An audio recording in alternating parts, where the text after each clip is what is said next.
I was able to test almost every build for Spiritborn in the beta test. This is gonna be my tier list. I am AceofSpades, welcome to Goblin-Inc. Let's start with the basic attack build. Basic attack build with the item called Sepazon Tech. It's a strong build that should be in S tier if this was any other class in the game. But because it is a Spiritborn and everything is broken for this class, this build will have to be in A tier. The best skill for a basic attack build is Thunder Spike, even though there is also the possibility of running a Thorn-based build, utilizing Sepazon Tech and using the skill Rock Splitter instead. It's a good build, has good damage, has decent mobility, tanky, it can heal up, and has good range and good AoE for what it does, being a basic attack build.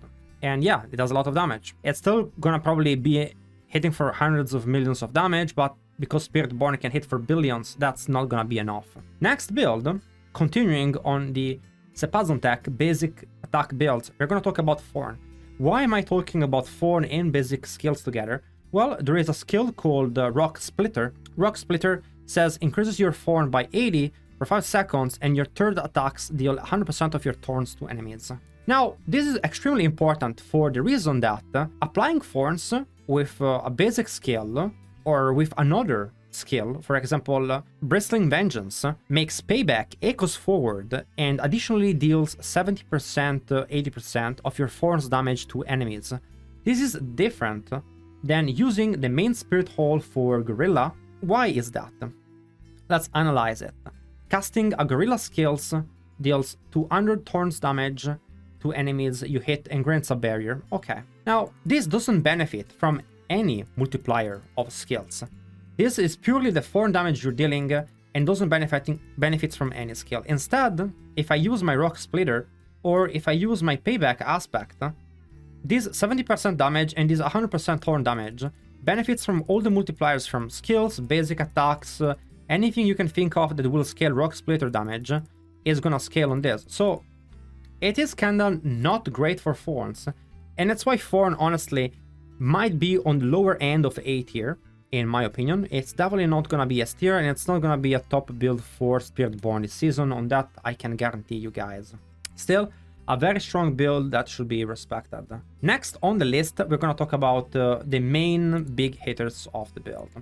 The first one we're gonna talk about is the Quill Volley.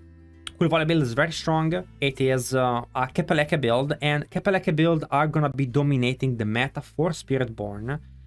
I'm gonna put two of them on the tier list because they're slightly different, but technically every other build is pretty much gonna be a Kepeleke build. Kepeleke is a very powerful unique items that dumps all of your resources and creates a really large hit that always critically strikes and consumes all your resources.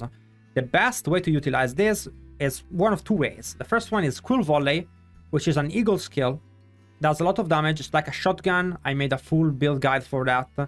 And it's strong, it's mobile, it is tanky, and it will clear any content with ease. And it's very good for leveling, and in fact it will be the first build I'm gonna play next season because it has a very good transition from your leveling stance to this build. Next, for the other S tier build, at the top of the tier list, is gonna be Touch of Death, which is still gonna be a Sepazon Tech build. This build is based on the insatiable aspect. I have a full guide about this. With this, I was able to have the highest clear in pits above 115, which is the old 230 pit clear, which, you know, is insane. Incredibly powerful, hitting for billions of damage. And this or Quill Volley are gonna be the top build. In my opinion, probably Touch of Death has more damage. Quill might suit more the taste of other people. The reason why I like Touch of Death is because, in my opinion, it's easier to play with the Chint Shell. The Chint Shell is a strong, unique item that allows you to have a very high cooldown reduction. It's good for speed farming with Touch of Death, but it's not as good for Quill because when I play Quill, actually, I prefer to run a different unique item for chest, which is Tyrael's Might. So Touch of Death allows me to run with also the speed farm version of the build, and I prefer the build for that reason. Last, I want to talk about the dark horse of the season, We have the Spirit Hall for Eagle have been changed, and now it is counts as Storm Feathers instead of Spirit Feathers, which means it interacts with all the other aspects that previously did not play with that. So Gaze of Empowered Feathers, Falling Feathers, and Recalling Feathers. So those three aspects work with the main Spirit Hall, and this Soar-based build, the skill Soar, is really powerful, and for this one I also made a full build out of it. Scorn of the Earth, really powerful, unique items. So it's a feather sword build that is really mobile, great AoE, and for speed farming it's gonna be the best.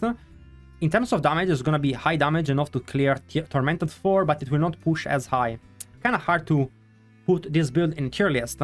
I think it deserves a spot in S tier, and I'm very interested to see how far we can push this build. For all the other Kapaleka builds, they could be in A tier or even S tier, honestly, because compared to other classes, everything this class does is overpowered. Almost nothing in this class is bad, because of how many high damage multiplier it has. But every other core skill, if we can take a look at them, so Crushing Hand, Rake, and Stinger, those builds are gonna be with Kapaleka, and they're gonna be doing less damage than Quill Volley, meaning that there's really no reason to cover them too extensively right now till they get fixed. Payback build can be turned into a core skill and can be also used in the same way, so it's pretty much a core skill. It can be used with Kapaleka, it will have a 0 cooldown, and it's basically another core skill. Same thing, it's slightly weaker than playing with Quill, so another reason this is also not gonna be a great build. The ultimate abilities, I was trying to make a build with the Devourer, but it's not doing enough damage.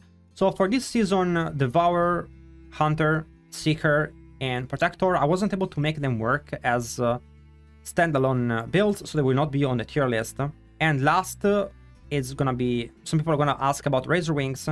Razor Wings is gonna be in B tier. I do not have footage of Razor Wings, but the reason why Razor Wings are gonna be in B tier is because they have been capped at 12, kinda like the Dust Devils for Barbarians, and that hampers the build quite a bit.